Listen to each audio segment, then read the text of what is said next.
Hemen gaur egin duguna izan da bisitatu ditugu presa bateko babes ofizialerako izango ditugun 76 etxe bizitza hauek. Aspaldidanik Hondarribian etxe bizitza publikoaren beharra daukagu eta behar horri erantzuteko proiektu hau daukagu gaur egun martxan dagoena. Eta oso garrantzitsua da, izan ere, hortzimuga baten bidean hau izango dugu eraikin garrantzitsu bat. Badakigu zailtasunak izan direla bidean, baina gaur egun ikustea jada bere solairuak eginak eta bere struktura ere martxan, aukera ederra da hondarribitarrentzako. Gaur ikusi ahal izan ditugu lehenengo etxebizitza pilotuak, 3 logelako etxebizitza nola izango den eta 2 logelakoak ere nola izango diren ikusi ahal izan dugu.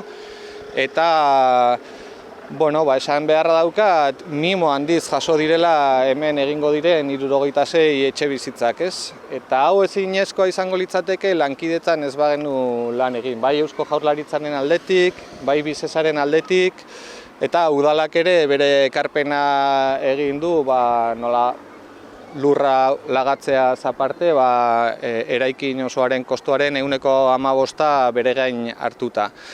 Eta honek emango dio Hondarribiko 76 familiei alokairuan etxebizitza duin bat izateko aukera.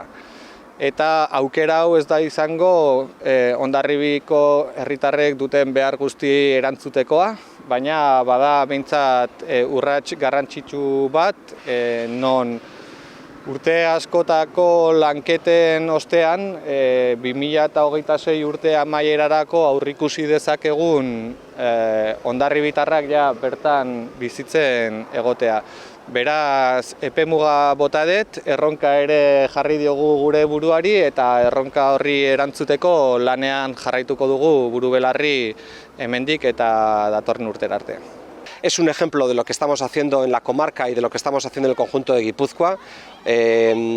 Son muchas de las ciudades que nos rodean, son ya declaradas zona tensionada, y decía ahora que en la medida en que el Ayuntamiento de Hondarribia también ha mostrado voluntad de declararse zona tensionada, nosotros seremos aliados y seremos colaboradores para que esa declaración venga acompañada de un plan trianual donde también el Gobierno asuma responsabilidades si se mantienen los umbrales de colaboración y los mecanismos de cooperación que se han mantenido, por ejemplo, en esta edificación.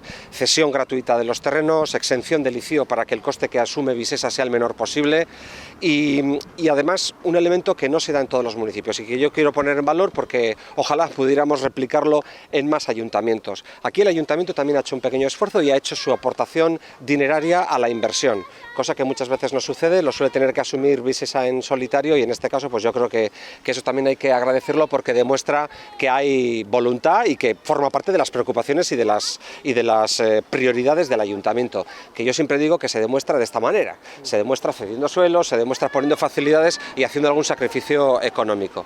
De manera que esperamos tener finalizada en primavera la obra y ojalá que para final del otoño estemos entregando ya las viviendas a los futuros adjudicatarios.